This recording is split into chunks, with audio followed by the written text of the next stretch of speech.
Mehriban diyarım, gödel bamatam. Bugün yüreklerim açatım geldi.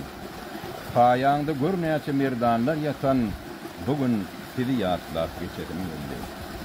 Kähimdarlaň, utsaklaryň watany, kiramatyň hakdyr arşa yeteni, döwletha ýigitleň gum diýip atany, altyn topragyna geçedim geldi. Gaýry ülkä gitsem netibän çekip, hiç karar tapmarın yüregim atıp, mukaddes toprağım bağrıma batıp, qara daşlarını uçotum geldi. Çeşmeleň qaynap dur töwterdek joşup, bullurap bulokdan asırlar aşıp, dağların şimalın aydıma koşup, bugün danıt bağlap uçotum geldi. Oğşuk tarifini aýtsam bäş kelam, sahabatly obam sen daşym galam, Kadir gören çöllü dören nerdepen, tarihın bir katın açatım geldi.